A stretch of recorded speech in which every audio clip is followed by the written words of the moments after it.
আসসালামু আলাইকুম। তো এখন দেখবো আমরা আমাদের বাংলাদেশ বিষয়ে বলি, চতুর্থ অধ্যায় বাংলাদেশের অর্থনীতি, সমাজ ও সাহিত্য। তো এখানে হচ্ছে আমরা দেখি এনএনপি বা নেট ন্যাশনাল প্রোডাক্ট। এটা হচ্ছে আপনার আপনি জিএনপি যেটা আছে, এই জিএনপি থেকে আপনি যদি যেটা অপচয় আর কি সেটা বাদ দেন, যেমন হচ্ছে ধরেন ক্ষয়ক্ষতি, তারপর হচ্ছে আপনার অপচয় বা অপচয় সেগুলো আর কি বাদ দিলেন, সেটা পাবেন হচ্ছে আপনি এনএনপি বা হচ্ছে net national product. GDP GNP তো আমরা বুঝি। তারপর হচ্ছে আপনার আর জিডিপি পরিমাপের হচ্ছে চারটা আর কি ইন্ডিকেটর দেওয়া থাকে। একটা হচ্ছে আপনার কনজামশন, প্লাস তারপর থাকে ইনভেস্টমেন্ট থাকে, তারপর থাকে গভর্নমেন্ট স্পেন্ডিং, তারপর থাকে হচ্ছে আপনার নেট এক্সপোর্ট। তো এটাকে বলা হয় GDP equal to C plus I plus G plus N X, ঠিক আছে। তো কনজামশন হচ্ছে আপনার রাষ্ট্রে আমরা সবাই যেটা দ্রব্য কেনা বেচা করি বা গ্রহণ করি সেটা হচ্ছে কনজামশন। আর ইনভেস্টমেন্ট তো সবাই যেখানে আর কি বিভিন্ন মেশিনারি বা বিল্ডিং ল্যান্ডে যেটা আর কি আপনার ইনভেস্ট করে সেটা হচ্ছে আপনার ইনভেস্টমেন্ট। তারপর হচ্ছে আপনার গভর্নমেন্ট স্পেন্ডিং, বিভিন্ন খাতে যেটা অবকাঠামো, স্বাস্থ্যসেবা এগুলোতে ব্যয় করে সেটা হচ্ছে আপনার গভর্নমেন্ট স্পেন্ডিং। আর হচ্ছে নেট এক্সপোর্ট হচ্ছে আপনার ওই যে আমদানি আর হচ্ছে রপ্তানির যে আপনার হচ্ছে আর কি আর কি প্লাস মাইনাসের কথা হচ্ছে, সেটা হচ্ছে আপনার নেট এক্সপোর্ট। ওকে, তারপর হচ্ছে আপনার এখানে মোট তিনটা খাত আছে, তিনটা খাত থেকে আবার এরকম উপখাত আছে আরও এরকম 19টা মোট। আচ্ছা, তারপর হচ্ছে আপনার অর্থনৈতিক পলিসি নিয়ে এখন একটু কিছু আর কি বেসিক আলোচনা হবে। তো এটা হচ্ছে আপনার আপনার দুই ধরনের হচ্ছে, যে সরকারের যে আয় ব্যয়, তারপর হচ্ছে ঋণ সংক্রান্ত যে আপনার রীতিমালা, এটাকে বলা হয় ফিসকাল পলিসি। তো এটা হচ্ছে আপনার সরকারকে সাবসিডি দিবে নাকি বেল আউট দিবে, নাকি বাজেট কীভাবে তৈরি করবে, ডেফিসিট বাজেট করবে, নাকি সরকার রেভিনিউ বৃদ্ধি করবে সংকোচন করবে, এগুলো হচ্ছে আপনার সংক্রান্ত যে নীতিগুলো সেগুলো হচ্ছে আপনার ফিসকাল পলিসি। তো দুই ধরনের ফিসকাল পলিসি নেওয়া হয়, একটা হচ্ছে আপনার এক্সপেনশনারি, একটা হচ্ছে আপনার কন্ট্রাকশনারি। যেটা এক্সপেনশনারি, যেখানে হচ্ছে আপনার ধরেন অর্থনৈতিক মন্দা চলছে, তখন সরকার হচ্ছে আপনার ট্যাক্স হারটা কমায় দেয়, তারপর হচ্ছে বাজেটের হচ্ছে প্রত্যাশিত আয়ের চেয়ে একটু বেশি আর কি ব্যয় করে, যাতে সবাই আর কি কর্মসংস্থান ফিরে পায়, বাজারে আর কি অর্থের বেশি হয় আর কি, অর্থের মানে মোবিলাইজেশনটা বেশি হয়। তখন হচ্ছে অবকাঠামো খাতে ব্যয় করে, এটা হচ্ছে আপনার এক্সপেনশনারি। আর যখন দেখবেন যে হচ্ছে মুদ্রাস্ফীতি হচ্ছে, তখন আবার সরকার আবার কন্ট্রাকশনারি ফিসকাল পলিসি নেয়, তখন মুদ্রাস্ফীতিটা নিয়ন্ত্রণ করে, তখন সরকার ট্যাক্স বাড়ায় দেয়, তারপর হচ্ছে আপনার তারা সরকার নিজের খরচ কমায় দেয়, এভাবে আর কি সে নিয়ন্ত্রণ করে আর কি এটা। আর ব্যাংকও এভাবে নিয়ন্ত্রণ করে, যখন মুদ্রাস্ফীতি থাকে তখন হচ্ছে ব্যাংক নেয় হচ্ছে কন্ট্রাকশনারি, সেখানে হচ্ছে আপনার ওই যে আপনার বাড়ায় দেয়, ইন্টারেস্ট বাড়ায় দেয় আর কি, যার ফলে এখন মানুষ তো ব্যাংক থেকে আর টাকা নিয়ে আর কি ইনভেস্ট করতে পারে না আর কি। আর হচ্ছে এখন যদি এরকম ধরেন থাকে যে ওই যে মন্দা থাকে আর কি, তখন ব্যাংক আর কি মানি সাপ্লাই বাড়ায় দেয়, যাতে সবাই আর কি মানি সাপ্লাই বাড়ায় দিয়ে আর হচ্ছে আপনার ইন্টারেস্ট রেটটা তখন কমায় দিয়ে তখন হচ্ছে সবাই ব্যাংক থেকে টাকা নিয়ে সবাই তখন বিভিন্ন জায়গায় ইনভেস্ট করে আর কি, এভাবে করে আর কি। তারপর অর্থনৈতিক প্রবৃদ্ধি ও দারিদ্র্য বিমোচনের যোগসূত্র, দ্বিতীয় পর্ব। তো এটা হচ্ছে আপনার অর্থনৈতিক প্রবৃদ্ধি আপনার হচ্ছে আপনার ধরেন যে কনজামশন যদি আপনার বাড়ে যায়, তখন কনজামশন ভোক্তার ব্যয় বাড়ে যাবে, তখন কী ভোক্তার ব্যয় বাড়লে আপনার বাজারে পণ্যের চাহিদা বাড়বে, সেখান থেকে আপনার হচ্ছে তাহলে উৎপাদন বাড়বে, কারণ চাহিদা মেটাতে হচ্ছে আপনার উৎপাদন বেশি করতে হবে, তখন উৎপাদন বাড়বে, উৎপাদন বাড়লে আবার কী হবে, সেখানে আপনার নতুন শ্রমিক আর কর্মী নিয়োগ হবে, এরপর কী হবে, তাদের কর্মসংস্থান হবে। এখন তাদের যখন কর্মসংস্থান হয়ে গেল, তখন আগের চেয়ে তাদের ইনকামটা বেড়ে গেল, এবং তারা তখন তাদের আয় বৃদ্ধি হবে, আয় বৃদ্ধির তারা আবার হচ্ছে আপনার ব্যয় করবে, এই বাড়তি যে আপনার ব্যয় হলো সেটাই হচ্ছে আপনার সবার আর কি আগের চেয়ে যে জিডিপিটা গ্রো করলো, এবং হচ্ছে জীবনযাত্রার মান উন্নয়ন, এভাবে আর কি আপনার যে ভোক্তার যে ব্যয় আর কি, এটা হচ্ছে জীবন মানের উন্নয়নের দারিদ্র্য হ্রাস করতে পারে। একইভাবে হচ্ছে যে ব্যবসায়ীদের হচ্ছে ব্যয় বৃদ্ধি, এটাও হচ্ছে আপনার কিন্তু কর্মসংস্থান করতে পারে, দারিদ্র হ্রাস করতে পারে, কারণ ব্যবসায়ীদের আয় বৃদ্ধি পাইলে আপনার হচ্ছে উৎপাদন বাড়বে, তারপর কর্মসংস্থান হবে, তারপর হচ্ছে আপনার নতুন চাকরি হবে, আয় বৃদ্ধি হবে, এই আয় বৃদ্ধির তারা আবার আবার ব্যয় করবে, তারা ব্যয় করা মানে আপনার হচ্ছে আবার ওখান থেকে আবার ইকোনমিটা গ্রো করতেছে, এই আর কি। তারপর হচ্ছে আপনার যেমন হচ্ছে আপনার যে গার্মেন্ট শিল্পে যখন হচ্ছে আপনার বিনিয়োগ বৃদ্ধি পাইলে, সেখান থেকে কী হয়, সেখান থেকে নতুন নতুন কারখানার সৃষ্টি হয়, সেখানে সবার আর কি চাকরির সুযোগ হয়, এবং সেখান থেকে আপনার দারিদ্র্য কিন্তু কমছে আর কি। এটা হচ্ছে ট্রিকল ডাউন থিওরি বলা হয়, যেটা আর কি উপরের রায়টা নিচে ধীরে ধীরে উন্নয়নটা চুয়ে চুয়ে পড়ে আর কি। তারপর হচ্ছে এখানে বলছে যে শিল্প, তারপর শিক্ষা, স্বাস্থ্য, অবকাঠামো খাতে সরকারের ব্যয় করলে আপনার গভর্নমেন্ট স্পেন্ডিং ইকুয়াল টু দারিদ্রতা হ্রাস, কারণ হচ্ছে সরকারের ব্যয় বৃদ্ধি মানে কি, আপনার অবকাঠামোতে ব্যয় বৃদ্ধি পাচ্ছে, তারপর কর্মসংস্থান হচ্ছে, তারপর বিভিন্ন হচ্ছে সরকারি প্রকল্পে শ্রমিক নিয়োগ হচ্ছে, তাদের আয় বৃদ্ধি, শ্রমিকদের আয় বৃদ্ধি হচ্ছে, সেখান থেকে হচ্ছে তাদের ক্রয় ক্ষমতা বৃদ্ধি পাচ্ছে, তো তারা আবার উৎপাদনের আর হচ্ছে আপনার ভোগ বৃদ্ধি করতেছে, এরপরে অর্থনীতি সক্রিয় হচ্ছে, এবার সামাজিক উন্নয়ন হচ্ছে, এবং সেটা সব ক্ষেত্রে ছড়ায় যাচ্ছে, এভাবে দারিদ্র হ্রাস হচ্ছে আর কি।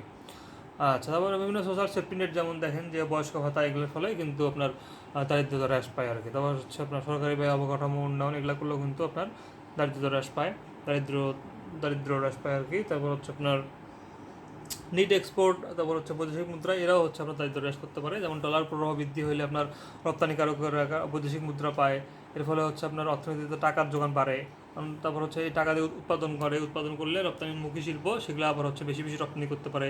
এরপর বিভিন্ন চাকরি সৃষ্টি হয়, উৎপাদন বাড়লে হচ্ছে সেখানে আবার নতুন কর্মসংস্থান সৃষ্টি হয়, কর্মসংস্থানে তারা আবার আয় বৃদ্ধি পায়, তারা আবার এরকম বিনিয়োগ করে, এভাবে আর কি মানে নেট এক্সপোর্ট বাড়লে দরিদ্রতা হ্রাস পায় আর কি। আচ্ছা, তারপর হচ্ছে এখন তাত্ত্বিক দৃষ্টিকোণ থেকে আমরা দেখি জিনিসটা, একটা হচ্ছে এক্সপোর্ট লেড গ্রোথ থিওরি। এটা বলে যে হচ্ছে আপনার রপ্তানিমুখী যে হচ্ছে প্রবৃদ্ধি তত্ত্বটা আছে, এটা হচ্ছে আপনার মানে রপ্তানি যদি বৃদ্ধি পায় তখন আর কি দেশের দ্রুত আর কি কর্মসংস্থান সৃষ্টি হয়, ফলে আয় বাড়ে আর কি। একটা হচ্ছে মাল্টিপ্লায়ার ইফেক্ট, এটা হচ্ছে কেনেশিয়ান ইকোনমিক্স থেকে দিছে। তো এখানে হচ্ছে এর মানে হচ্ছে একজন শ্রমিকের যখন হচ্ছে আপনার আয় বাজারে যখন ব্যয় হলে তখন হচ্ছে তা অন্যের আয় হয়ে ওঠে, এভাবে আয় কর্মসংস্থান ধাপে ধাপে বহুগুণ, অর্থাৎ যে আপনার ওই যে বাইরে থেকে যে টাকাটা আসলো ওই টাকাটা স্থির থাকে না, এটা হচ্ছে আপনার সবাই ভোগ করে, ভোগ বিনিময়ের মাধ্যমে এটা তখন অন্যের একটা আয়ের উৎস হয়ে যায়, এর ফলে একটা মাল্টিপ্লায়ার ইফেক্ট তৈরি হয়, এটা বলছে এখানে। তো হচ্ছে ইনক্লুসিভ গ্রোথ মডেল, এটা হচ্ছে অন্তর্ভুক্তিমূলক, অর্থাৎ সবার উন্নয়ন করতে হবে, সেটা এখন যে ক্লাসেরই হোক। তারপর হচ্ছে অর্থনৈতিক প্রবৃত্তি আর সামাজিক বৈষম্য, এখন হচ্ছে আপনার একটা হচ্ছে আপনার ট্রিকল ডাউন ইফেক্ট, এটা হচ্ছে আপনার ওই যে ধনী থেকে ইয়েতে পড়বে আর কি। তো ল্যাক অফ হিউম্যান ক্যাপিটাল, এটার অভাবে হচ্ছে আর কি যে বৈষম্যগুলা। আর গ্রামীণ নগর বৈষম্য, এটার কারণে বৈষম্য হচ্ছে। তারপর লিঙ্গ বৈষম্যের কারণে কিন্তু বৈষম্য হচ্ছে। তো অর্থনৈতিক প্রভাব প্রবৃদ্ধি যেভাবে সামাজিক বৈষম্য কমাতে পারে, এটা হচ্ছে কর্মসংস্থান সৃষ্টি করতে পারে। তারপর হচ্ছে আপনার আয় বৃদ্ধি আর ক্রয় ক্ষমতা বাড়াতে পারে, এভাবে বাড়াতে পারে। সরকার বেশি কর আদায় করতে পারে, এভাবে আর কি। সরকার বেশি মানে আয় বৃদ্ধি পেলে সরকার বেশি কর আদায় করতে পারবে। তারপর হচ্ছে ন্যায্যতা প্রতিষ্ঠা হবে আর কি। তারপর হচ্ছে আপনার শিক্ষা মানব সম্পদ উন্নয়ন করলে তারা সেখান থেকে আর কি আপনার সামাজিক গতিশীলতা বৃদ্ধি পারবে আর কি, এভাবে বৈষম্য কমবে। আর মধ্যবিত্ত শ্রেণীর সম্প্রসারণ করলেও কিন্তু হচ্ছে আপনার সামাজিক বৈষম্য কমবে। তারপর হচ্ছে তাত্ত্বিক আলোচনা আর হচ্ছে অর্থনৈতিক প্রবৃদ্ধি বৈষম্য কমাতে পারে। তো হচ্ছে যে গভর্নমেন্ট স্পেন্ডিং থিওরি, এটা হচ্ছে কিনেশিয়ান ইকোনমিক্স দিছে, যার ফলে হচ্ছে আপনার অর্থনৈতিক প্রবৃদ্ধি হলে গভর্নমেন্ট বেশি কি সেটাকে আর কি ইয়ে করবে আর কি, খরচ করবে, ফলে বৈষম্য কমবে। তো মাল্টিপ্লেয়ার ইফেক্ট, যেটা একটু আগে বললাম কিনেশিয়ান থিওরি, যেটা হচ্ছে সমাজের সব স্তরে, এটা হচ্ছে মানে বহু এভাবে আয় আর কর্মসংস্থান বহুগুণে বৃদ্ধি পায় আর কি। তারপর হচ্ছে ক্যাপাবিলিটি অ্যাপ্রোচ, যেটা হচ্ছে অমর্ত্য সেন। তো আর কি সে বলছে যে হচ্ছে মানুষের চয়েস বাড়াতে হবে, সুযোগ তার দক্ষতা, তার হচ্ছে আপনার যে স্বনির্ভরতা এগুলো বাড়াতে হবে আর কি। তারপর হচ্ছে হিউম্যান ক্যাপিটাল থিওরি, অর্থাৎ আপনার যে যে মানুষ আছে মানুষটাকে একটা ক্যাপিটালে তৈরি করতে হবে, তাদেরকে একটা শিক্ষা প্রশিক্ষণ দিয়ে তাদেরকে উন্নত করতে হবে। আর ইনক্লুসিভ গ্রোথ থিওরি, এটা বললাম একটু আগে। আচ্ছা, এখন সামাজিক বৈষম্য দূরীকরণে করণীয়, এখন হচ্ছে আপনার প্রথমত হচ্ছে কী করতে হবে, আপনার শিক্ষা নিশ্চিত করতে হবে, শিক্ষা স্বাস্থ্য সেবা নিশ্চিত করতে হবে। এবার নারী ও প্রতিবন্ধীদের হচ্ছে আপনার অন্তর্ভুক্তি বৈষম্য সে গুরুত্বপূর্ণ ভূমিকা পালন করতে হবে। তৃতীয় হচ্ছে আপনার আঞ্চলিক ভারসাম্য বিনিয়োগ, গ্রাম নগর আর গ্রামের যে ভারসাম্য বৈষম্য এটা কমাতে হবে। আর প্রগতিশীল করনীতি নিতে হবে, অর্থাৎ যারা বড়লোক তাদেরকে বেশি কর দিতে হবে। আর ক্ষুদ্র উদ্যোক্তা, এদের হচ্ছে আপনার একটা দেখাশোনা করতে হবে, এদেরকে একটা ঋণ দিতে হবে। তারপর হচ্ছে আপনার গার্মেন্ট শিল্প হচ্ছে আপনার যে মানে সবার আর কি কর্মসংস্থান ব্যবস্থা করতে হবে, এবং এখানে তাদের ইয়ে নিশ্চিত করতে হবে, তাদের অধিকার নিশ্চিত করতে হবে, এভাবে আর কি করা যাবে। আচ্ছা, দারিদ্র বিমোচনে এখন হচ্ছে করণীয় কী করতে হবে, আপনার হচ্ছে যে কী আছে আর দারিদ্র এখানে তিন প্রকার বলছে। একটা হচ্ছে পরম দারিদ্র, যেটা হচ্ছে আপনার 260 টাকা নিজে যেটা আর কি আপনার অর্জন করলে সেটাকে বলা হয় পরম দারিদ্র। আপেক্ষিক দারিদ্র মানে কি, সেটা হচ্ছে আপনার সমাজের একটা শ্রেণী হচ্ছে অন্য শ্রেণী যখন হচ্ছে আপনার একটু কম আয় করে, সেটাকে বলা আপেক্ষিক দারিদ্র। আর বহুমতিক দারিদ্র হচ্ছে কি, আপনার শুধুমাত্র আপনার হচ্ছে আয়ই নয়, এরকম শিক্ষাশাস্ত্র বাসস্থান সব ক্ষেত্রে আপনার দারিদ্র আছে, এটা হচ্ছে বহুমতিক দারিদ্র। তো এখন উপায় দেখি কী কী অর্থনৈতিক উপায়, একটা এর মধ্যে কী কী আছে, আপনার হচ্ছে যেমন কর্মসংস্থান সৃষ্টি করতে হবে। তো অর্থনৈতিক হচ্ছে আপনার প্রবৃদ্ধি, এটা হচ্ছে আপনার এটাকে ধরে রাখতে হবে, ফলে হচ্ছে দারিদ্র বিমোচনে এটা কার্যকর হবে, কর্মসংস্থান হবে। তারপর হচ্ছে আপনার যে ক্ষুদ্র ঋণের উদ্যোক্তা, এদের মধ্যে আপনি কর্মসংস্থান সৃষ্টি করতে হবে। আর হচ্ছে বিনিয়োগ আর অবকাঠামো, এগুলোতে হচ্ছে আপনার গ্রামীণ অর্থনীতিতে এগুলোকে যুক্ত করতে হবে, আয় বৃদ্ধি করতে হবে। এখন থেকে সামাজিক উপায় কী কী আছে দারিদ্র বিমোচনের, এটা হচ্ছে আপনার ওই যে শিক্ষা দক্ষতা উন্নত করতে হবে, তো স্বাস্থ্যসেবা ইয়ে করতে হবে, আর নারী ক্ষমতায়ন করতে হবে। আর সামাজিকের মধ্যে কী কী আছে, যে বয়স্ক ভাতা, তারপর হচ্ছে অসচ্ছল বিধবা ভাতা, মাতৃত্বকালীন ভাতা, এগুলো করতে হবে আর কি, কিছুটা অসচ্ছল। তারপর হচ্ছে খাদ্য সহায়তা কার্যক্রমের মধ্যে আছে আপনার হচ্ছে ওএমএস, তারপর হচ্ছে আপনার ভিজিএফ, আর হচ্ছে জিআর গ্র্যাজুয়েটস রিলিফ। তারপর হচ্ছে আপনার উন্নয়ন কর্মসূচি প্রকল্প গ্রহণ করা যেতে পারে, যেমন হচ্ছে গৃহায়ন তহবিল, আশ্রয়ন তহবিল, তারপর হচ্ছে অতি দরিদ্রদের জন্য কর্মসংস্থান কর্মসূচি, তারপর হচ্ছে বিভিন্ন প্রাতিষ্ঠানিক কার্যক্রম নেওয়া যেতে পারে, যেমন হচ্ছে PKSF নেয়, তারপর কর্মসংস্থান ব্যাংক নেয়, তারপর হচ্ছে বার্ড নেয়, তারপর হচ্ছে পল্লী উন্নয়ন একাডেমি নেয়, পল্লীদার তুমি হচ্ছে ফাউন্ডেশন, এগুলো করতে হবে আর কি। আর নীতিগত উপায় কী কী, এখানে হচ্ছে যে প্রগতিশীল কর নীতি নিতে হবে, তারপর দারিদ্র বিমোচন বাজেট নিতে হবে, তারপর অন্তর্ভুক্তিমূলক প্রবৃদ্ধি নিশ্চিত করতে হবে, আর হচ্ছে গ্রামীণ উন্নয়ন নীতি নিতে হবে। কারণ তাত্ত্বিক দৃষ্টিকোণ থেকে দেখি যে কিনেশিয়ান থিওরি যেটা বললো আর কি, মাল্টিপ্লায়ার ইফেক্ট, এটা করতে হবে। তো ট্রিকল ডাউন থিওরি, তারপর হচ্ছে হিউম্যান ক্যাপিটাল থিওরি, এগুলো করতে হবে। ক্যাপাবিলিটি অ্যাপ্রোচ, এগুলো এখানে গুরুত্বপূর্ণ আছে, রিলেভেন্ট আর কি, এগুলো ইউজ করতে হবে যখন আমরা কোশ্চেনে অ্যান্সার লিখবো পরীক্ষায়, তখন এগুলো কিন্তু ইউজ করবো আমরা। তো হচ্ছে স্ট্রাকচারাল থিওরি, যেটা বলে যে হচ্ছে আপনার কৃষি নির্ভর না হয়ে আপনার শিল্প খাতে জোর দিতে হবে। আর ইনক্লুসিভ থিওরি তো আসতেই। আচ্ছা, এখন দেখি পঞ্চম পর্ব, সেটা হচ্ছে প্রবাসী আয়, অবদান, সমস্যা, গৃহীত পদক্ষেপ আর করণীয়। তো এখানে হচ্ছে আপনার প্রবাসীরা কীভাবে অবদান রাখে সেটা একটু দেখি আমরা। যে বৈদেশিক মুদ্রা অর্জনের রিজার্ভ বৃদ্ধি করে, তারপর দারিদ্র হ্রাস আর হচ্ছে জীবনমান উন্নয়ন করে, তারপর অর্থনৈতিক প্রবৃদ্ধিতে অবদান রাখে, জিডিপি গ্রোথ করে, সামাজিক উন্নয়ন ও মানব সম্পদ গঠন করে, তো বাণিজ্য গঠনে বাণিজ্য ঘাটতি পূরণে ভূমিকা রাখে, তারপর হচ্ছে উদ্যোক্তা সৃষ্টি আর বিনিয়োগ বৃদ্ধি করে, নারী ক্ষমতায়ন বৃদ্ধি করে, সরকারি রাজস্ব প্রভাব ফেলে। আচ্ছা, এখন দেখি সরকারের পদক্ষেপ কী কী নেওয়া দরকার আর কি। যেমন হুন্ডি রোধে আর কি আপনার একটা প্রণোদনা দেওয়া দরকার। তারপর হচ্ছে BMET বা bureau of man power employment and training, এটা হচ্ছে আপনার BMET, এদের দক্ষতা বাড়াতে হবে। তারপর ওভারসিজ এমপ্লয়মেন্ট নীতি, যেটা হচ্ছে আপনার এটা আর কি, ফলে অভিবাসন যাতে সহজ হয় এটা ম্যানেজ করতে ঠিক করতে হবে আর কি। তারপর প্রবাসী কল্যাণ ব্যাংক PKB, এটা হচ্ছে আপনার স্বল্প সুদে ঋণ দিতে হবে। তারপর হচ্ছে ডিজিটাল রেমিটেন্স চ্যানেল উন্নয়ন করতে হবে আপনার, যাতে এটা সহজ হয় আর কি এবং বৈধভাবে দেওয়া যায়। নতুন গন্তব্য দেশ অনুসন্ধান করতে হবে, বিমান ভাড়া হ্রাস করতে হবে, হুন্ডি ব্যবসাতে দমন করতে হবে, দূতাবাস সহযোগিতা বৃদ্ধি করতে হবে, আর হচ্ছে অভিবাসন ব্যয় হ্রাস করতে হবে। এখন দেখি আমরা হচ্ছে প্রবাসী আয়ের সমস্যা, চ্যালেঞ্জগুলো কী কী। সবার আগে যে হুন্ডিটা বললো, তারপর হচ্ছে বললো যে হচ্ছে অবৈধ শ্রমিক প্রেরণ, এই যে দালালের এগুলো সমস্যা, তারপর দক্ষতা প্রশিক্ষণের অভাব, তারপর হচ্ছে কর্মসংস্থানের অনিশ্চয়তা, এগুলো একটা প্রজেক্ট ভেদে হয়, যার ফলে একটা অনিশ্চয়তা দেখে যায়। তারপর হচ্ছে আপনার বৈদেশিক অর্থনৈতিক মন্দার অভাবের ফলে হতে পারে। তো হচ্ছে প্রবাসীদের শোষণ আর নিরাপত্তাহীনতা একটা সমস্যা, আর হচ্ছে উৎপাদনমুখী বিনিয়োগের অভাব, এটা একটা হলো সমস্যা। ঠিক আছে, প্রবাসী আয়গুলো যেটা হচ্ছে আপনার বড় অংশ অপ্রাতিষ্ঠানিক খাতে ব্যয় হয়, যেটা সমস্যা আর কি। আচ্ছা, এখন প্রবাসী আয়ের টেকসই উন্নয়নের করণীয়, ওই যে দক্ষতা উন্নয়ন প্রশিক্ষণ সম্প্রসারণ করতে হবে, BMET যেটা, সেটা সংরক্ষণ করতে হবে। তারপর প্রবাসীদের আইনি সহায়তা জোরদার করতে হবে, বিভিন্ন কনসুলেটে বিভিন্ন ধরনের হেল্প ডেস্ক, দ্রুত সহায়তা, তারপর হচ্ছে সহজভাবে যাতে আর কি পাঠাতে পারে সেটা নিশ্চিত করতে হবে। বৈধ চ্যানেলে ব্যবহার উৎসাহ প্রদান করতে হবে, বিনিয়োগ বান্ধব নীতি প্রণয়ন উপস্থাপন করতে হবে। নারীদের জন্য আপনার হচ্ছে প্রবাসী কর্মসংস্থান নিশ্চিত করতে হবে, প্রবাসী ডাটাবেস আর হচ্ছে ট্র্যাকিং ব্যবস্থা করে তুলতে হবে। ঠিক আছে, তো এখানে কি কী আগে থিওরি রিলেভেন্ট সেটা আমরা দেখি। যে আপনার হচ্ছে কিনেশিয়ান মাল্টিপ্লার থিওরি, তারপর হচ্ছে আপনার new economic of labour theory, migration theory, যেটা বলে হচ্ছে বিদেশিরা শুধু ব্যক্তিগত নয়, পারিবারিক কৌশলগত সিদ্ধান্ত। ঠিক আছে, তো ডিপেন্ডেন্সি থিওরি, অতিরিক্ত রেমিটেন্স, বিদেশে নির্ভরতা আর স্থানীয় উৎপাদনের উদাসীনতা বাড়ায়, এটা এখানে রিলেভেন্ট। তারপর হচ্ছে ডেভেলপমেন্ট থিওরি অফ রেমিটেন্স, যেটা হচ্ছে রেমিটেন্স হচ্ছে একটা অর্থনীতির মূল চালিকা শক্তি। তারপর হচ্ছে হিউম্যান ক্যাপিটাল থিওরি বললাম। আচ্ছা, তারপর হচ্ছে তৈরি পোশাক, এখন হচ্ছে আমরা ষষ্ঠ পর্ব দেখি হচ্ছে তৈরি পোশাক খাতের কী কী সমস্যা আছে। তো এখানে হচ্ছে যে প্রযুক্তিগত পশ্চাৎপদতা আর চতুর্থ বিশ্ব শিল্প বিপ্লবের প্রভাব, এর ফলে আমরা কিন্তু এখনও আপডেট হতে পারিনি আর কি। বৈশ্বিক সংকট প্রতিযোগিতা, এই যে আপনার হচ্ছে যুদ্ধ এগুলো হচ্ছে আপনার এরকম নর্ভর করে দিচ্ছে আমাদের এটা। আর লিড টাইম বা সরবরাহের দেরি, বাংলাদেশে কিন্তু এখনও অত এফিসিয়েন্ট হয় নাই। তো হচ্ছে ইউরোপীয় ইউনিয়নের নতুন নির্দেশিকা, যেটা হচ্ছে পরিবেশের আর কি ক্ষতি করা যাবে না, তো এটা আর কি করতে হবে। তো ক্রেতার দামের চাপ, তো বাংলাদেশে কিন্তু এখনও অতটা আর কি সবাই আর কি যারা কাপড় নেয় সবাই কিন্তু দাম কমাতে বলে আর কি। তো বাংলাদেশে এখনও দাম কমালে আবার লস হয়, এটা একটু এদিকে ব্যালেন্স করার সমস্যা হচ্ছে। তারপর জিএসপি সুবিধা হারাইছে 2013 সালে। তারপর ট্রেড ইউনিয়ন গঠনের জটিলতা, এখানে কিন্তু কোনো ট্রেড ইউনিয়ন নাই আর কি, যার কারণে কিন্তু এরকম কোনো ব্র্যান্ড নাই বাংলাদেশের, এগুলোর ফলে সমস্যা হচ্ছে। তারপর পরিবেশ দূষণ, এটা একটা সমস্যা, যে হচ্ছে গ্রিন কমপ্লায়েন্স নীতি অনুসরণ করতে পারছে না। তারপর হচ্ছে LDC থেকে উত্তরণের চ্যালেঞ্জ, এটা একটা সমস্যা। তো হচ্ছে এখন এটা হচ্ছে বাইরের সমস্যা দেখলাম আমরা, তখন যেগুলো বললাম সব হচ্ছে বাইরের সমস্যা।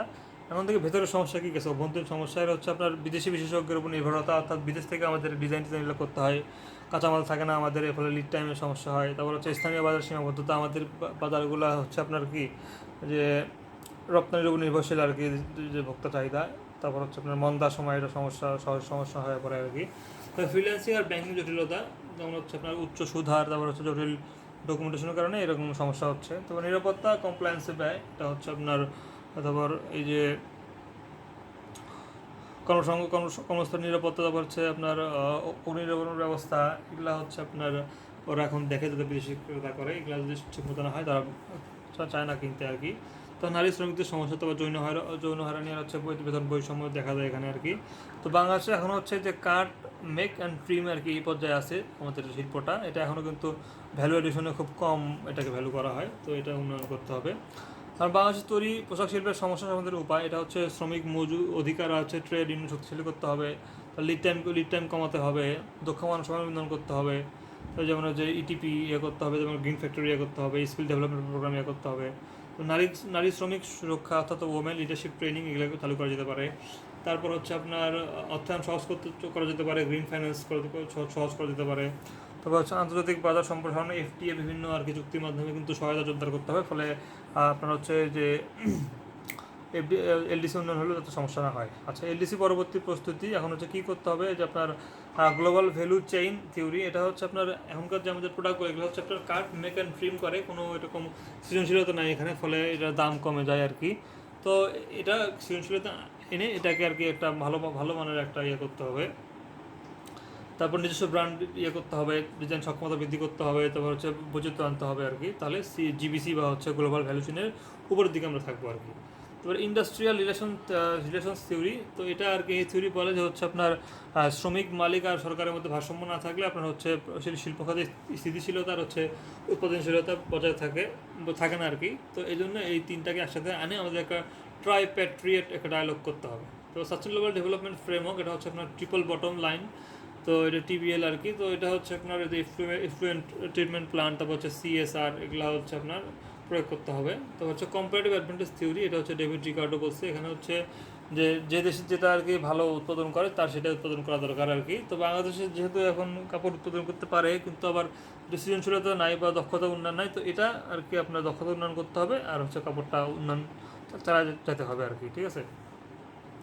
তো হচ্ছে রিজনাল ডেভেলপমেন্ট থিওরি, তো আমাদের নারীগুলোকে আর কি শ্রমিক হিসেবে এদেরকে আর কি আরও এম্পাওয়ার করতে হবে আর কি, তাহলে আচ্ছা তখন ছুটি দিতে হবে, তারপর হচ্ছে আপনার নেতৃত্ব উন্নয়ন করতে হবে, নিরাপদ কর্ম পরিবেশ থাকতে লাগবে, তাহলে আর কি উন্নয়নটা হবে। আর কর্পোরেট সোশ্যাল রেসপন্সিবিলিটি যেটাকে বলে সিএসআর, একটু বললাম কর্পোরেট সোশ্যাল রেসপন্সিবিলিটি সিএসআর। তো এরকম শুধু লাভ নয় আর কি, সমাজ আর পরিবেশের প্রতি দায়বদ্ধ থাকতে হবে, অর্থাৎ আপনার হচ্ছে ক্রেতা ও মালিককে সামাজিক মানদণ্ড মেনে চলতে হবে, নারী শ্রমিক কল্যাণ পরিবেশ রক্ষা এগুলো করতে হবে, এগুলো হচ্ছে সিএসআর এর মধ্যে পড়বে, কর্পোরেট সোশ্যাল রেসপন্সিবিলিটি। তারপর হচ্ছে আপনার এনভায়রনমেন্টাল কজনেট স্কার্প, এটা হচ্ছে বলে যে হচ্ছে এনভায়রনমেন্টাল কজনেট স্কার্প কী বলে, আপনার প্রথম দিকে শিল্প কারখানাগুলো একটু মানে করে আর কি, যতটা উন্নয়ন হয় ততটা তারা আর কার্বন ইমিশন করে, পরের দিকে যখন তারা এফিশিয়েন্ট হয়ে যায় বা আপনার হচ্ছে একটু ভালো অবস্থানে চলে যায় তখন তারা হচ্ছে পরিবেশ বান্ধব আচরণ করে, এটা হচ্ছে আপনার এনভায়রনমেন্টাল কজনেট স্কার্প বলে আর কি। আচ্ছা, এখন থেকে পর্ব 7 সামাজিক অস্থিরতা কারণ আর হচ্ছে প্রতিকার। তো এখন হচ্ছে আপনার সংজ্ঞা দেখি, সংজ্ঞা হচ্ছে a situation in which people are angry and likely to protest or fight. আচ্ছা, এখন বাংলাদেশে এখন সামাজিক অস্থিরতার কারণ কী? অর্থনৈতিক কারণ, এই যে দারিদ্র্য, তারপর হচ্ছে মূল্যস্ফীতি, জীবনযাত্রার ব্যয় বৃদ্ধি, আয় বৈষম্য, প্রবাসী আয় আর নগরকেন্দ্রিক উন্নয়ন, এগুলা। আর রাজনৈতিক কারণ আছে, যেমন দলীয় কারণ, সহিংসতা, দুর্নীতি, স্বজনপ্রীতি, দুর্বলতা, আইনের শাসনের অভাব। আর সামাজিক কারণের মধ্যে আছে শিক্ষা, অনৈতিক অবক্ষয়, পারিবারিক ভাঙন ও সম্পর্কে টানাপড়েন, ধর্মীয় গোড়ামি আর কুসংস্কার, তারপর হচ্ছে নারী ও সংখ্যালঘু নির্যাতন, গণমাধ্যমের অপব্যবহার, এগুলা। আর প্রযুক্তিগত তথ্যগত কারণ আছে, যেমন হচ্ছে আপনার তথ্য বিভ্রান্তি, তারপর হচ্ছে আপনার ডিজিটাল বিভাজনের ফলে হচ্ছে। তারপর সামাজিক অস্থিরতার প্রভাব, এগুলো হচ্ছে এখন কী কী আছে, যেমন হচ্ছে আপনার অর্থনৈতিক ক্ষেত্রে অনিশ্চয়তা, শিল্পক্ষেত্রে অনিশ্চয়তা, তারপর রাজনৈতিক ক্ষেত্রে আপনার হচ্ছে দলীয় বিভাজনের সৃষ্টি হয়, সমাজ ও পারিবারিক ক্ষেত্রে হচ্ছে আপনার পারস্পরিক সম্পর্ক টানাপোড়েন হয়, অপরাধ সৃষ্টি হয়, নৈতিক ক্ষেত্রে হচ্ছে আপনার মানুষের মধ্যে ভ্রাতৃত্ব, শ্রদ্ধা, মানবিকতার অবনতি ঘটে। আচ্ছা, প্রতিকার আর করণীয়, এখন অর্থনৈতিক প্রতিকার করার জন্য বেকারত্ব দূরকরণ করতে হবে, শিল্পায়ন, ক্ষুদ্র উদ্যোগ, যুব কর্মসংস্থান বাড়াতে হবে, দারিদ্র্য হ্রাস কর্মসূচি করতে হবে, আয় বন্টনের ভারসাম্য করতে হবে। আর সামাজিক প্রতিকারের মধ্যে আছে আপনার ধর্মীয় সহনশীলতা বৃদ্ধি করতে হবে, আর হচ্ছে নৈতিক আর মানবিক শিক্ষায় বিস্তার করতে হবে। তো পারিবারিক বন্ধন জোরদার করতে হবে, নারী ক্ষমতায়ন করতে হবে, নারী শিক্ষা নিরাপত্তা করতে হবে। আর রাজনৈতিক আর প্রশাসনিক প্রতিকারের মধ্যে আছে আপনার হচ্ছে গণতন্ত্র, আইনের শাসন নিশ্চিত করতে হবে, দুর্নীতি দমন করতে হবে, ভিন্ন মত সহনশীলতা, এগুলো হচ্ছে আপনার আলোচনার মাধ্যমে সমাধান করতে হবে। তারপর হচ্ছে আপনার নিরাপত্তা আর প্রশাসনিক সংস্কার করতে হবে। আর তথ্য ও প্রযুক্তিগত প্রতিকারের মধ্যে আছে সাইবার আইন, আপনার হচ্ছে করা, কার্যকর করা, ডিজিটাল সাক্ষরতা আইন, ভুয়া সংবাদ প্রতিরোধ, এগুলো করা। আচ্ছা, তারপর হচ্ছে এখন এর মধ্যে একাডেমিক তথ্য কী কী আছে, যেমন হচ্ছে কনফ্লিক্ট থিওরি, কার্ল মার্কস বলছে। তো হচ্ছে এই যে শ্রেণী বৈষম্য হচ্ছে আপনার সমাজে সংঘাত করে আর কি। তারপর ফাংশনাল থিওরি, সমাজ হচ্ছে সবাই একসাথে হয়ে কাজ না করলে সমাজে এরকম হচ্ছে আপনার নৈতিক শূন্যতা তৈরি হয়, অস্থিরতা সৃষ্টি হয় আর কি। আর রিলেটিভ ডেপ্রিভেশন থিওরি বলে যে হচ্ছে আপনার সমাজে যদি প্রত্যাশিত সুযোগ না পায় তখন হচ্ছে ক্রোধ থেকে বিদ্রোহ জন্ম নেয়। আর সোশ্যাল ডিসঅর্গানাইজেশন থিওরি বলে যে হচ্ছে পারিবারিক ও সামাজিক নিয়ন্ত্রণ দুর্বল হলে অপরাধ বাড়ে। আচ্ছা, এখন থেকে হচ্ছে বুদ্ধিভিত্তিক সম্পদ। এখন হচ্ছে বুদ্ধিভিত্তিক সম্পদ বলতে বোঝায় যে হচ্ছে মানুষের মেধা, সৃজনশীলতা, তারা উদ্ভাবনমূলক চিন্তার মাধ্যমে যে কোনো কৃত্রিম উদ্ভাবন, তারপর নকশা, প্রতীক বা সৃষ্টিকে বোঝায়, তা যা অর্থনৈতিক বা মূল্য বহন করে এবং আইনের মাধ্যমে সংরক্ষিত হয়। অর্থাৎ মনে করেন এটা ধরেন এক ধরনের একটা অদৃশ্য সম্পদ, যেটাকে আপনি হচ্ছে ইউজ করে আপনি আর কি ওটাকে একটা কী বলে ওটাকে আপনি ইনকাম করতে পারবেন, অথবা আপনি সেটাকে আর কি করে রাখতে পারবেন, ওটাকে আপনি ক্লোজ করে রাখতে পারবেন আর কি, অন্য কেউ ইউজ করতে পারবেন না, এরকম আর কি। তো এখন হচ্ছে বুদ্ধিবৃত্তিক সম্পদ 5 ভাগে বিভক্ত। একটা হচ্ছে আপনার পেটেন্ট, কোনো একটা সাইন্টিফিক ইয়ার আর কি। তারপরে কপিরাইট হচ্ছে আপনার কোনো একটা না শিল্প, তারপর চলচ্চিত্র, এগুলো আর কি হয়। তারপর হচ্ছে আপনার ট্রেডমার্ক হচ্ছে ওই যে কোনো একটা স্লোগান, লোগো, এগুলো হচ্ছে আপনার আলাদা নাম আর কি। আর ট্রেড সিক্রেট হচ্ছে যে কোকাকোলা, যেমন হচ্ছে আপনার রেসিপি, তারপর হচ্ছে সূত্র কৌশল থাকে, হচ্ছে আপনার ট্রেড সিক্রেট। আর ভৌগোলিক নির্দেশক হচ্ছে কোনো একটা বিশেষ অঞ্চলে এমন পণ্য যার কোনো রকম গুণমান বা হচ্ছে বৈশিষ্ট্য অঞ্চলের সঙ্গে সম্পর্কিত, এটা হচ্ছে জিওগ্রাফিক্যাল ইন্ডিকেশনস, জিআই পণ্য। তো জিআই পণ্য হচ্ছে এখন দেখি যে হচ্ছে এটা এমন একটা আর কি পরিচয়, যেটা হচ্ছে কোনো নির্দিষ্ট অঞ্চলের পণ্যকে তার বিশেষ বৈশিষ্ট্য, গুণমান ও ঐতিহ্যের মাধ্যমে অন্যান্য অঞ্চল থেকে আলাদা করে তোলে আর কি। এটা হচ্ছে জিআই পণ্য, জিওগ্রাফিক্যাল ইন্ডিকেশন। তারপর হচ্ছে এখন দেখি যে হচ্ছে জিআই এর মূল উদ্দেশ্য কি। এটা হচ্ছে আপনার অসাধারণ গুণমান ও স্বয়ংক্রিয়ত সংরক্ষণ, উৎপাদকের ন্যায্য মুনাফা নিশ্চিত করা এবং আন্তর্জাতিক বাজারে দেশীয় পণ্যের ব্র্যান্ডের মান নিশ্চিত করা। আচ্ছা, এখন হচ্ছে জিআই পণ্যের হচ্ছে আবেদন করা ধাপসমূহ দেখি। ধাপগুলোর মধ্যে আছে সবার আগে যে আবেদনকারী হচ্ছে নির্ধারণ, যে জিআই পণ্যের জন্য আবেদন করতে পারবে কারা কারা, যেটা হচ্ছে উৎপাদক সমিতি, তারপর হচ্ছে কৃষক আর কারুশিল্প সংগঠন, সরকারি ও স্থানীয় সংস্থা অথবা সংশ্লিষ্ট এলাকার ট্রেডার্স, এরা হচ্ছে আবেদন করতে পারবে, ঠিক আছে। আর এখন তারপর কী করতে, 2 নম্বর ধাপ হচ্ছে আবেদনের সঙ্গে দিতে হবে পণ্যের নাম আর উৎস স্থান, উৎপাদন পদ্ধতির বর্ণনা, ঐতিহাসিক ও সাংস্কৃতিক গুরুত্ব, পণ্যের স্বকীয় বৈশিষ্ট্যের ব্যাখ্যা। তো এটা হচ্ছে 2 নম্বরে। 3 নম্বরে স্টেপ হচ্ছে আপনার আবেদন দাখিল করতে হবে। এরপর হচ্ছে আপনাকে একটা দেবে আর কি, প্রাথমিক নিবন্ধনের আর কি অনুমতি দেবে, ডিপিডিটি, যেটা আমার সম্ভবত department of patent design and trademark. আচ্ছা, তারপর হচ্ছে এটা 4 নম্বর হচ্ছে কি যাচাই আর অনুমোদন করবে। আচ্ছা, যাচাই করে আপনাকে অনুমোদন করবে আর কি। এবার 5 নম্বরে আপনাকে একটা নিবন্ধন সনদ প্রদান করবে। এটা হচ্ছে 5টা ধাপ আর কি, ঠিক আছে। এখন জিআই পণ্যের গুরুত্ব আর উপকারিতা কী কী আছে। এটা হচ্ছে ব্র্যান্ড আর সুনাম বৃদ্ধি করে, ওই ব্র্যান্ডটা সুনাম বৃদ্ধি করে আর কি, যে উৎপাদন করছে তার। হচ্ছে আয় আর কর্মসংস্থান বৃদ্ধি করে, ন্যায্য প্রতিযোগিতা রক্ষা করে আর কি, মানে একই নাম ব্যবহার করে অন্যরা যাতে এটা ইউজ না করতে পারে, এটা আর কি নিশ্চিত করে। আর সংস্কৃতি আর ঐতিহ্য সংরক্ষণ করে, আর রপ্তানি আর বৈদেশিক মুদ্রা আয় করে। আচ্ছা, এখন থেকে কৃষি। তো কৃষি খাতে এখন বর্তমান চ্যালেঞ্জগুলো কী কী। এটা হচ্ছে জলবায়ু পরিবর্তন, তারপর হচ্ছে কৃষি জমির সংকট, অপ্রতুল আধুনিক প্রযুক্তির ব্যবহার, পানি সংকট ও সেচ ব্যবস্থা, কৃষকদের দরিদ্রতা, পোকামাকড় ও রোগের আক্রমণ, বাজার ব্যবস্থা অস্থিতিশীলতা, তো হচ্ছে অপ্রাপ্ত কৃষি শিক্ষা ও প্রশিক্ষণ, বিশ্ববিদ্যালয় গবেষণার মধ্যে সমন্বয়ের অভাব, অব্যবস্থাপনা ও দুর্নীতি, প্রাকৃতিক দুর্যোগের প্রভাব, কৃষি ব্যবস্থার আধুনিকীকরণ, প্রযুক্তি ব্যবহার সম্প্রসারণ, তারপর হচ্ছে বাণিজ্যিক। আচ্ছা, এখন দেখি হচ্ছে আপনার কী করতে হবে এটাকে হচ্ছে আপনার করার জন্য, কমব্যাট করার জন্য এগুলোকে প্রযুক্তির ব্যবহারে সম্প্রসারণ করতে হবে, স্মার্ট ফার্মিং, তারপর হচ্ছে আপনার ড্রিপ সেচ, এগুলো করতে হবে আর কি। বাণিজ্যিক কৃষির দিকে মনোযোগ দেওয়া হবে। এটা শুধুমাত্র এটা নিজের দেশের চাহিদা মেটানোর জন্যই না, আপনাকে এটাকে রপ্তানিমুখী করতে হবে আর কি। 3 হচ্ছে সেচ ব্যবস্থাপনা আধুনিকরণ, যেগুলো ড্রিপ সেচ, স্প্রিংকলার সেচ, এগুলো করতে হবে। আর কৃষি গবেষণা ও উন্নয়ন অবশ্যই এটা করতে হবে। কৃষিখাতে আপনার হচ্ছে সরকারি সহযোগিতা ও প্রশিক্ষণ বৃদ্ধি করতে হবে। তারপর হচ্ছে বাজার ব্যবস্থাপনার আধুনিকীকরণ করতে হবে, ঠিক আছে। যেমন নেদারল্যান্ডে হচ্ছে আপনার অত্যাধুনিক বাজার ব্যবস্থা আছে, ফলে হচ্ছে আপনার কৃষকরা লাভ পায় আর কি। তারপর হচ্ছে জলবায়ু পরিবর্তনের মোকাবেলা, তারপর হচ্ছে আপনার কৃষি জমি রক্ষা, জনসংখ্যা ও শিল্পায়ন চাপ মোকাবেলা, এগুলো করতে হবে আর কি। আচ্ছা, যেমন হচ্ছে আপনার ওই যে ভারতে হচ্ছে কম্বাইন হারভেস্টার করছে, এটা প্রযুক্তি। তারপর হচ্ছে যুক্তরাষ্ট্র করছে হচ্ছে বাণিজ্যিক কৃষি আর রপ্তানি। তারপর হচ্ছে ইজিপ্টের ড্রিপ সেচ করছে, ইসরায়েল হচ্ছে বৃষ্টি পানি সংরক্ষণ করে, দক্ষিণ কোরিয়া হচ্ছে উচ্চ ফলনশীল জাত উদ্ভাবন করছে, তারপর মালয়েশিয়া হচ্ছে কৃষকদের জন্য উন্নত যন্ত্রপাতি আনছে, নেদারল্যান্ড হচ্ছে অত্যাধুনিক বাজার ব্যবস্থা করছে, জাপান হচ্ছে জলবায়ু সহিষ্ণু কৃষি পদ্ধতি আবিষ্কার করছে। আচ্ছা, তারপর হচ্ছে ভিয়েতনাম ভূমি ব্যবস্থাপনা নীতি করছে, কিউবা করছে কৃষকদের জন্য ন্যায্য মূল্য পদ্ধতি। আচ্ছা, একাডেমিক ব্যাখ্যা হচ্ছে এখন দেখি যে হচ্ছে প্রিসিশন এগ্রিকালচার, তারপর হচ্ছে সাস্টেনেবল এগ্রিকালচার, আর হচ্ছে অ্যাগ্রো ইকোলজিক্যাল ইন্টেন্সিফিকেশন, আর হচ্ছে ডিজিটাল এগ্রিকালচার। তো প্রিসিশন এগ্রিকালচার বলতে বোঝায় অর্থাৎ যেখানে যতটুকু লাগবে, ড্রোনের মাধ্যমে আপনি দেখলেন এখানে সার লাগবে এতটুক, সেটা করতে হবে আর কি, এরকম প্রিসিশন করতে হবে। তারপর হচ্ছে আপনার সাস্টেনেবল এগ্রিকালচার, যেটা হচ্ছে আপনার এমনভাবে করলেন যেটা আপনার উৎপাদন বাড়লো আর ভবিষ্যতের জন্য আরও তাকে আর কি ওই জায়গাটা উর্বর করে দিল এরকম আর কি। জৈব সার কম্পোস্ট তেল ব্যবহার করা যেতে পারে। তারপর হচ্ছে অ্যাগ্রো ইকোলজিক্যাল ইন্টেন্সিফিকেশন, যেটা হচ্ছে AEI, যেটা তারা বোঝায় যে আমরা একটা কৃষি ব্যবস্থা যেটা উৎপাদন বৃদ্ধি করে আর হচ্ছে পরিবেশের উপর ক্ষতিকর প্রভাব কমায়। যেটা কি উৎপাদন বৃদ্ধি করে পরিবেশের উপরে ক্ষতিকর প্রভাব কমায়। যেমন হচ্ছে জমির উর্বরতা বৃদ্ধি থেকে আপনি কৃষি উৎপাদন করলেন, আর হচ্ছে প্রাকৃতিক উপাদান যেমন হচ্ছে এরকম মাটি বায়ু সংরক্ষণ করলেন। তো এই বাংলাদেশের প্রেক্ষাপটে হচ্ছে আপনার এগ্রিকালচার অ্যাগ্রো ইকোলজিক্যাল ইন্টেন্সিফিকেশন, এটা হচ্ছে আপনার এই যে কম্পোস্ট ব্যবহার করলেন, তারপর হচ্ছে ভূমি ব্যবস্থাপনা করলেন, বৈচিত্র্যময় চাষাবাদ করলেন, এভাবে করা যেতে পারে। ডিজিটাল এগ্রিকালচার কি, এটা হচ্ছে আপনার যেখানে প্রযুক্তি ব্যবহার করলেন, প্রযুক্তি ব্যবহার করলে কৃষির কার্যক্রম পরিচালনা করলেন, এর ফলে আর কি যে ইন্টারনেট অফ থিংস ব্যবহার করলেন, তারপর স্মার্টফোন অ্যাপ্লিকেশন ব্যবহার করলেন, বিগ ডেটা ব্যবহার করলেন। তো এর ফলে হচ্ছে বাংলাদেশের প্রেক্ষাপটে এটা খুবই গুরুত্বপূর্ণ। আর হচ্ছে ক্লাইমেট স্মার্ট এগ্রিকালচার বা CSA, এটা হচ্ছে আপনার ওই যে বন্যা খরা সহিষ্ণু ফসলের জাত উদ্ভাবন করলেন, তারপর হচ্ছে আপনার জলবায়ু সহিষ্ণু আপনার হচ্ছে পদ্ধতি ব্যবহার করলেন, ড্রিপ সেচ ব্যবহার করলেন, তারপর হচ্ছে জলবায়ু পরিবর্তন সংক্রান্ত গবেষণা কৃষকদের প্রশিক্ষণ দিলেন, এগুলো হচ্ছে করতে পারেন। তারপর হচ্ছে বাংলাদেশের শিক্ষা ব্যবস্থা এখন হচ্ছে আপনার সামগ্রিক কাঠামো, এটা হচ্ছে 6টা আর কি: প্রাথমিক, মাধ্যমিক, উচ্চ মাধ্যমিক, উচ্চশিক্ষা, কারিগরি, আর হচ্ছে বৃত্তিমূলক TVET যেটা আর কি, তারপর হচ্ছে মাদ্রাসা শিক্ষা আর কি।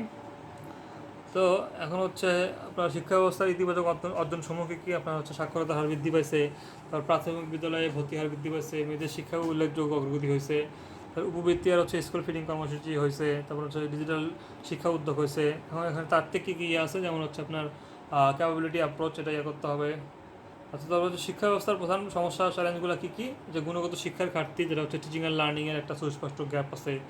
তারপর হচ্ছে আপনার লার্নিং আউটকাম ফ্রেমওয়ার্ক, যেটা হচ্ছে মানে আমরা কী শিখলাম সেটা হচ্ছে আপনার ইভ্যালুয়েট হচ্ছে না, এটা হচ্ছে এখন লার্নিং আউটকাম ফ্রেমওয়ার্কের এটাতে ব্যাখ্যা করতে পারি আমরা। তারপর হচ্ছে পাঠ্যক্রম আর শ্রমবাজারের বিচ্ছিন্নতা, এটাকে আমরা বলতে পারি মিস ম্যাচ থিওরি অথবা স্কিল গ্যাপ থিওরি, বা শিক্ষক সংকট আর হচ্ছে প্রশিক্ষণের দুর্বলতা। তারপর হচ্ছে আপনার টিচারের কোয়ালিটি থিওরি আর কি। তারপর শিক্ষায় বৈষম্য, যেটা হচ্ছে এডুকেশন ইনইকুয়ালিটি বা হচ্ছে সোশ্যাল এক্সক্লুশন। কারিগরি ও বৃত্তিমূলক শিক্ষার অবহেলা, এটা হচ্ছে আপনার TVET ফর ডেভেলপমেন্ট। তারপর হচ্ছে উচ্চশিক্ষায় গবেষণা ও উদ্ভাবনের দুর্বলতা, এটা হচ্ছে একটা সমস্যা। তারপর একাডেমির যে নলেজ ইকোনমি আর কি, সেটা করতে হবে আমাদেরকে। আচ্ছা, এখন দেখি হচ্ছে আপনার পশ্চাৎপদতার কারণ কী কী। এটা হচ্ছে নীতি ধারাবাহিকতার অভাব, তারপর শিক্ষা খাতে বাজেট সীমাবদ্ধতা, শোষণের ঘাটতি, গভর্নেন্স ডেফিসিট, তারপর হচ্ছে নীতি আর হচ্ছে বাস্তবায়নের মধ্যে ব্যবধান, পলিসি ইমপ্লিমেন্টেশন গ্যাপ আর কি যেটা। তারপর হচ্ছে আপনার একক ধাঁচের শিক্ষানীতি, যেটা হচ্ছে ওয়ান সাইড ফিটস অল, এটা কিন্তু করা যাবে না। তারপর হচ্ছে আপনার শিক্ষা ব্যবস্থার চ্যালেঞ্জের উত্তরণে করণীয়, সেটা হচ্ছে আপনার যে আপনার হচ্ছে শিক্ষাকে ফলাফল ভিত্তিক আর কি করতে হবে আর কি, বাজেট বৃদ্ধি করতে হবে। তারপর হচ্ছে আপনার ডিসেন্ট্রালাইজ এডুকেশন গভর্নেন্স করতে হবে, পাঠ্যক্রম আর শিক্ষাদান সংস্কার করতে হবে। এরকম হচ্ছে আপনার সেঞ্চুরি স্কিলস ফ্রেমওয়ার্ক এগুলো করতে হবে আর কি, মুখস্থ না করে এই জন্য ব্যবস্থা করতে হবে। তারপর হচ্ছে আপনার সৃজনশীল শিক্ষা দিতে হবে আর কি। তারপর হচ্ছে চিন্তাশক্তি, তারপর সমস্যা সমাধানের দক্ষতা, সৃজনশীল দক্ষতা এগুলো বাড়াতে হবে। তারপর হচ্ছে আপনার পরীক্ষার ব্যবস্থা সংস্কার প্রয়োজন আর কি, মুখস্থ নির্ভর না, এটা আর কি আপনার ধারাবাহিক মূল্যায়নের ব্যবস্থা করতে হবে। আর শিক্ষক উন্নয়ন করতে হবে, এরকম আর যে ট্রেনিং করতে হবে। তারপর হচ্ছে পারফরমেন্স ভিত্তিক মূল্যায়ন করতে হবে। তারপর এগুলো করতে হবে আর কি। 4 হচ্ছে কি কারিগরি আর কর্মমুখী শিক্ষা, ডুয়াল এডুকেশন সিস্টেমে জোর দেওয়া দরকার। অর্থাৎ আপনি পড়াশোনা করছেন, সেখানে আবার অন্য একটা স্কিল শিখেন, এইভাবে আপনার আর কি সমস্যা হবে না তাহলে আর কি। আর প্রযুক্তি নির্ভরশীল শিক্ষা, যেটা হচ্ছে টেক আর কি, অর্থাৎ ব্লেন্ডেড যে লার্নিং, এটা আর কি করতে হবে। আপনার ডিজিটাল ডিভাইড কমাতে হবে আর কি। তারপর আন্তর্জাতিক উদাহরণ, এটা হচ্ছে এডুকেশন লেড গ্রোথ মডেল, এটা হচ্ছে আপনার যে জাতি আর কি সরকার আপনার হচ্ছে শিক্ষায় বিনিয়োগ করে, তারা কিন্তু সবচেয়ে বেশি লাভ পায়। যেমন হচ্ছে আপনার এই যে দক্ষিণ কোরিয়া হচ্ছে আপনার বাণিজ্য প্রযুক্তিতে বিনিয়োগ করে, তারা কিন্তু এখন ভালো একটা অর্থনীতি করছে। তারপর হচ্ছে এই যে ভিয়েতনামও করছে আপনার কারিগরি ও বৃত্তিমূলক শিক্ষায় ফোকাস করে। তারপর শ্রীলঙ্কা হচ্ছে উচ্চ সাক্ষরতা নিশ্চিত করে, তারা কিন্তু এই যে মানব উন্নয়ন সুযোগে আগায় গেছে, ঠিক আছে। আচ্ছা, এখন হচ্ছে চর্চার জন্য কিছু প্রশ্ন, যেমন হচ্ছে বাংলাদেশের অর্থনীতি প্রবৃদ্ধি কি কাঠামোগত অন্তর্ভুক্তিমূলক হচ্ছে, এটা কোশ্চেন করছে। আর প্রবৃদ্ধি ও বৈষম্যের পারস্পরিক সমালোচনা সম্পর্ক বিশ্লেষণ করুন। তো হচ্ছে এখানে দেখেন যে হচ্ছে আপনার বাংলাদেশের যদিও আয় বৃদ্ধি পাচ্ছে, কিন্তু এরকম আয় বৈষম্য কিন্তু এখনও বাড়তেছে আর কি। তারপর হচ্ছে আপনার আর কি হচ্ছে এখানে আয়ের কেন্দ্রীকরণ ঘটছে, অর্থাৎ আপনার হচ্ছে শুধুমাত্র কয়েকটা ক্ষেত্রে আপনার হচ্ছে কয়েকটা শিল্পই আপনার গ্রো করছে, বাকিগুলো কিন্তু করছে না। তারপর হচ্ছে আপনার এই যে সুবিধাপ্রাপ্ত শ্রেণীর মধ্যে অর্থাৎ একটা নির্দিষ্ট গোষ্ঠী আর কি এখানে সুবিধা পাচ্ছে। তারপর হচ্ছে এদিকে আঞ্চলিক বৈষম্য আর কি ডিজিটাল ডিভাইড তৈরি করছে। তারপর হচ্ছে আপনার রাজস্ব ব্যবস্থাপনা বন্টন নীতি সীমাবদ্ধতা আছে এখানে, প্রত্যক্ষ করের আর কি পরিবার, এগুলো হচ্ছে আপনার মানে অন্তর্ভুক্তিমূলক হয়ে ওঠেনি আর কি, এটা হচ্ছে এক কথা। আর রেমিটেন্স তৈরি পোশাক খাতের প্রতি অতি নির্ভরতাকে বাংলাদেশের অর্থনীতি ঝুঁকিপূর্ণ অর্থনৈতিক বৈচিত্র্যকরণে কতটা জরুরি বিশ্লেষণ বা বিশ্লেষণ করতে বলছে। তো অবশ্যই আর কি রেমিটেন্স এটাও আমাদের অতি নির্ভরতা, আমাদেরকে করতে হবে, এটা নাহলে হচ্ছে সবাই ক্ষতিগ্রস্ত হবে, বৈশ্বিক মন্দার ফলে আমরা ক্ষতিগ্রস্ত হতে পারি।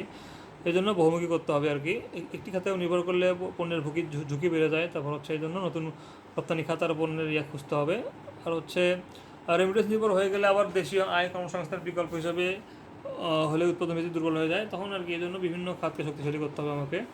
নির্দিষ্ট খাত আর অঞ্চল বেশি লাভবান হয়ে যায়, আয় হচ্ছে আঞ্চলিক বৈষম্য সৃষ্টি হয়, এর ফলে হচ্ছে বৈচিত্র্য কর্ম অন্তর্ভুক্তি করতে হবে।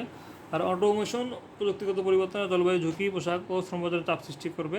আর এই জন্য বিকল্প আপনার হচ্ছে উচ্চ মূল্য সংযোজন খাত ছাড়া ভবিষ্যৎ ঝুঁকি মোকাবিলা করা যাবে না। আচ্ছা, বাংলাদেশের দারিদ্র্য বিমোচন কৌশলগুলো কি? দীর্ঘমেয়াদে টেকসই সামাজিক সুরক্ষা কর্মসূচির কার্যকারিতা মূল্যায়ন করুন। তো হচ্ছে আপনার দীর্ঘমেয়াদী টেকসই এখনও হচ্ছে আপনার যে সমাজের সব শ্রেণী কিন্তু এখনও এটা থেকে সুবিধা পাচ্ছে না আর কি। তো এটা হচ্ছে বৈষম্য না কমানো গেলে এটা টেকসই উন্নয়ন বলা যাবে না এটাকে।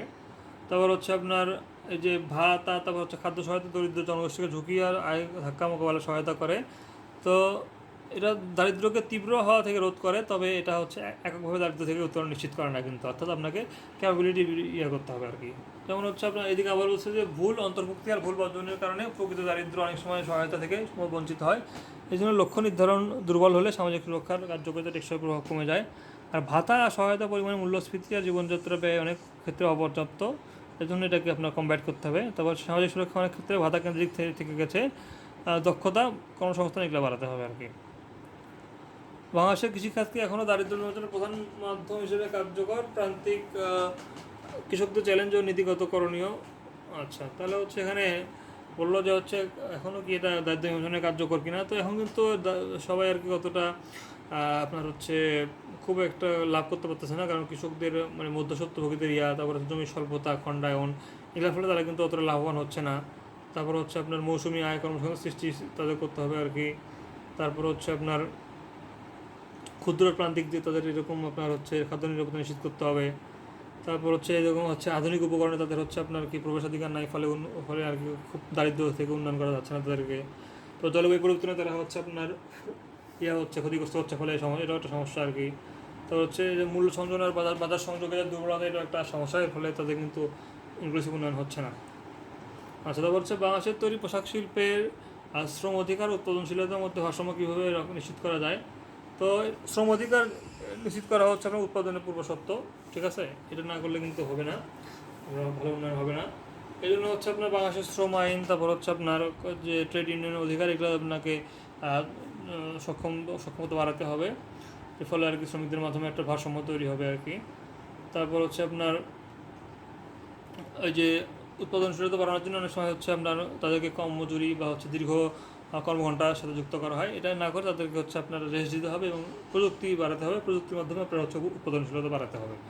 তারপর হচ্ছে আপনার এই যে দক্ষতা উন্নয়ন করতে হবে, তাদের হচ্ছে প্রযুক্তি ব্যবহার করতে হবে এবং বিশ্ববাজারের সঙ্গে তাদেরকে ভারসাম্যপূর্ণ করে তাদের স্কিলগুলোকে বাড়াতে হবে, তাহলে ভালো হবে আর কি। বাংলাদেশের শিক্ষা ব্যবস্থাকে শ্রম বাজারের চাহিদার সঙ্গে সামঞ্জস্যপূর্ণ, অবশ্যই সামঞ্জস্যপূর্ণ না, কারণ হচ্ছে একটা তাত্ত্বিক আর পরীক্ষা কেন্দ্রিক, এটা হচ্ছে আপনার স্কিল বাড়ায় না। সাধারণ শিক্ষা আর হচ্ছে কারিগরি শিক্ষার মাধ্যমে ভারসাম্যিত দক্ষতা ঘাটতির একটি বড় কারণ। উচ্চশিক্ষা এরকম যে আপনার কারিগরি শিক্ষা কিন্তু অতটা দাম নাই উচ্চশিক্ষার ক্ষেত্রে, এখনও সৃষ্টি করতে পারে নাই আর কি। তারপর হচ্ছে আপনার ওই যে শিক্ষা অবস্থান আর শিল্প খাতের মধ্যে যে গ্যাপ, এটা একটু আসেই মিসম্যাচ যেটা আর কি। তারপর হচ্ছে শিক্ষার গুণগত যে বৈষম্য, আপনার হচ্ছে বৈষম্য দক্ষতা, এটা কিন্তু আমাদের নাই আর কি, শহর আর গ্রামে এক না। আর দক্ষতা অবশ্যই আমাদের এদিকে কম, যার ফলে বিদেশি দক্ষ আসে আমাদের সব কাজগুলো নিয়ে যাচ্ছে। আচ্ছা, শুভ অবকাঠামো উন্নয়ন কি বাংলাদেশকে টেকসই উন্নত অর্থনীতির রূপ দিতে পারে, এটা একটা বলছে। তো মানব সম্পদের ভূমিকা মূল্যায়ন করুন। তো মানব সম্পদ অবশ্যই গুরুত্বপূর্ণ, কারণ শুধু অবকাঠামো দিয়ে হবে না, আমাদের উন্নয়ন শুধুমাত্র একটা জিডিপি গ্রোথ দিয়েই সীমাবদ্ধ করে রাখছি আমরা, এটাকে আমাদের মানব সম্পদ উন্নয়ন করতে হবে, তাহলে কিন্তু হবে না। তো টেকসই উন্নয়নের জন্য আমাদের হচ্ছে মানব সম্পদের গুণগত মান দরকার আর কি, ঠিক আছে? উদ্ভাবন ক্ষমতা বাড়াতে হবে, তারপর হচ্ছে শিক্ষা, স্বাস্থ্য, দক্ষতা এগুলো বাড়াতে হবে। তো বাংলাদেশের মানব সম্পদ যে আপনার হচ্ছে উন্নয়ন যে অবকাঠামো আছে আর কি, সেটা হচ্ছে কাঠামোগত সীমাবদ্ধ এখানে বিদ্যমান আছে আর কি। এই জন্য শিক্ষার মান, কারিগরি দক্ষতা, গবেষণা, উদ্ভাবন এগুলো করতে হবে, অবকাঠামো করতে হবে। তারপর হচ্ছে আপনার মানব সম্পদ উন্নয়ন ছাড়া অবকাঠামো উন্নয়ন করা আর কি একটা ঝুঁকি সৃষ্টি করে আর কি, দক্ষতার অভাব হতে পারে আর কি। চতুর্থ শিল্প বিপ্লব আর ডিজিটাল অর্থনীতি আর জ্ঞান ভিত্তিক প্রবৃত্তির ফলে মানব সম্পদের ভূমিকা আরও গুরুত্বপূর্ণ হয়ে উঠেছে আর কি। তো এগুলো আর কি ইয়ে করতে হবে। তো ইপিজেড কীভাবে বাংলাদেশের শিল্প উন্নয়নে ভূমিকা রাখছে, বাংলাদেশের অর্থনৈতিক অঞ্চল কর্তৃপক্ষ বেজা আর হচ্ছে আপনার হচ্ছে বেবজার মধ্যে পার্থক্য কী? তো আপনার হচ্ছে বেজা আর বেবজার মধ্যে পার্থক্য হচ্ছে বেজা হচ্ছে ইয়ে করে যে হচ্ছে আপনার শুধু অর্থনৈতিক অঞ্চলটা তৈরি করে, আর বেবজা হচ্ছে আপনার যে রপ্তানি অঞ্চল প্রক্রিয়াকরণ যেটা কর্তৃপক্ষ আর কি, দুটা আর কি। তো বেবজা হচ্ছে আপনার ইয়ে করে ওই যে অবকাঠামোগত নীতিগত সুযোগ সুবিধা দেয়, যারা হচ্ছে এরকম ইয়ে করে আমদানি রপ্তানি করে আর কি শিল্প এলাকা। তারপর হচ্ছে আপনার নিরবিচ্ছিন্ন বিদ্যুৎ সরবরাহ করে, তারপর সহজ সহজ শুল্ক কর সুবিধা দেয় আর কি, একক সেবা দেয়। তারপর হচ্ছে আপনার এই যে বৈদেশিক মুদ্রা অর্জনেও কিন্তু ইপিজেডের ভূমিকা আছে, তৈরি পোশাক ইলেকট্রনিক্স এলাকার ভূমিকা আছে। তো ইপিজেড হচ্ছে কর্মসংস্থান সৃষ্টি করে, শ্রমশক্তির দক্ষতা উন্নয়নে কাজ করছে। তারপর হচ্ছে এখন এই যে আমরা শুধু চতুর্থ শিল্প বিপ্লবের সময় আমরা শুধু এরকম বেবজা বা রপ্তানির দিকেই আপনার ফোকাস না হয়ে আমরা যে অর্থনৈতিক উন্নয়ন করতে পারি অভ্যন্তরীণ, এই জন্য আর কি বেজা ইয়ে করছে, যাতে আর কি দেশের উন্নয়নটা হয়। আচ্ছা, তো বাংলাদেশের নগরায়ণ কি পরিকল্পিত সামাজিক রূপান্তর ঘটাচ্ছে নাকি নতুন সামাজিক সংকট তৈরি করছে, সমাজের অর্থনীতির প্রেক্ষাপটে বিশ্লেষণ করতে বসে? তো অবশ্যই নগরায়ণ সুযোগ সুবিধা আনতেছে, কিন্তু আবার হচ্ছে আপনার গ্রাম থেকে যে হচ্ছে শহরের শ্রমশক্তির স্থানান্তর হচ্ছে, এর ফলে কিন্তু আপনার হচ্ছে বস্তির সৃষ্টি হচ্ছে, তারপর হচ্ছে আপনার অপর্যাপ্ত পানি সৃষ্টি হচ্ছে, তারপর হচ্ছে পরিবহন ব্যবস্থার সমস্যা হচ্ছে। কিন্তু আবার এদিকে তাদের কিন্তু জীবনযাত্রা মান আবার উন্নত হচ্ছে, এটাও ঠিক। তারপর হচ্ছে আপনার এই যে একদিকে নারী কর্মসংস্থান সৃষ্টি হচ্ছে, অন্যদিকে আবার নারীর প্রতি সহিংসতা এটা বেড়ে যাচ্ছে আর কি। তারপর হচ্ছে আপনার একদিকে আপনার হচ্ছে দারিদ্র হ্রাস করতেছে, নগদ দারিদ্রের নতুন রূপ ইয়ে করতেছে, আর অন্যদিকে আবার আয় বৈষম্য আবার সৃষ্টি হচ্ছে আর কি। তারপর হচ্ছে নিম্ন আয় জনগোষ্ঠীর ঝুঁকিপূর্ণ অবস্থান, তারপর হচ্ছে আপনার কর্মসংস্থান অনিশ্চয়তা, এগুলো আর কি। তারপর হচ্ছে পরিকল্পনার অভাব, আর হচ্ছে আপনার দুর্বল নগরের কারণে, নগর ব্যবস্থাপনার কারণে এটা সুফলটা আমরা ঠিকমতো পাই নাই, ঠিক আছে। এটা পাওয়ার জন্য আমাদেরকে আরও একটু ভালো ভালো প্ল্যান নিতে হবে আর কি। তো পর্যন্তই, ধন্যবাদ।